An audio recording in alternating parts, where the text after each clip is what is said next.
Here's a question that gets right to the heart of the matter. How do the most financially successful people manage to stay resilient, cycle after cycle? It's a fantastic question, right?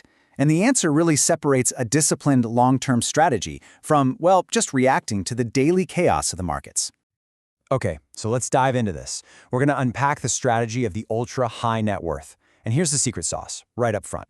It's usually got less to do with having a crystal ball and predicting the future, and everything to do with how their decisions get made. We're talking about a governance process, instead of just a collection of opinions. And that's what leads us to this whole concept of an introduction pathway. So what in the world is Concierge Wealth Services? Let's break it down, because what it is just as important as what it isn't.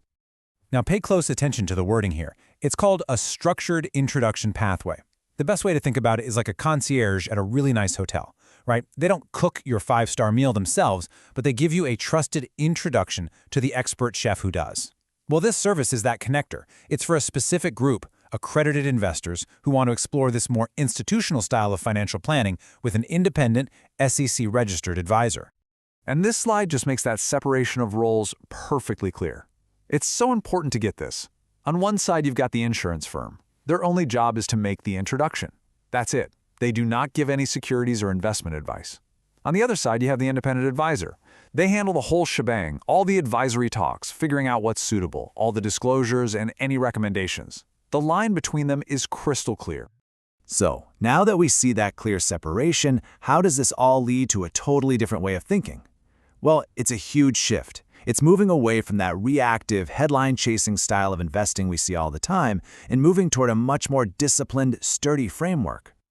And here it is. This is the absolute core of the mindset shift. They trade opinions for a process. So instead of constantly asking, what do I think the market is going to do next? The question becomes something totally different. It becomes, okay, what does our pre-agreed process tell us to do right now? See the difference? It's massive. So what's this process look like? Well, it starts by building a rule book, a constitution for your money, before you ever even talk about a single investment. It's about asking these foundational questions first. What is this money actually for? What's the real time horizon, not just a guess? What are the absolute must-have cash needs? And just as important, what risks are we okay with, and which ones are totally, completely off the table?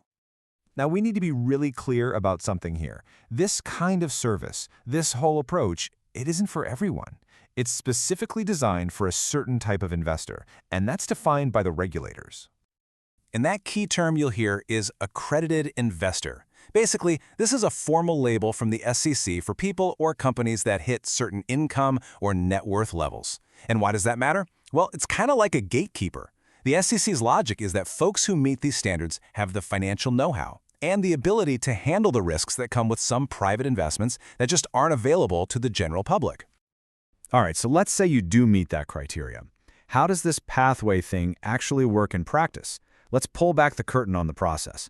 It's actually a very straightforward step-by-step guide. Here you go, a simple 4-step process. Step 1 is just a confidential chat to see what your goals are, and if this even makes sense. Step 2 is the formal bit, confirming that accredited investor status. It's only after that, in Step 3, that the warm handoff to the independent advisor happens.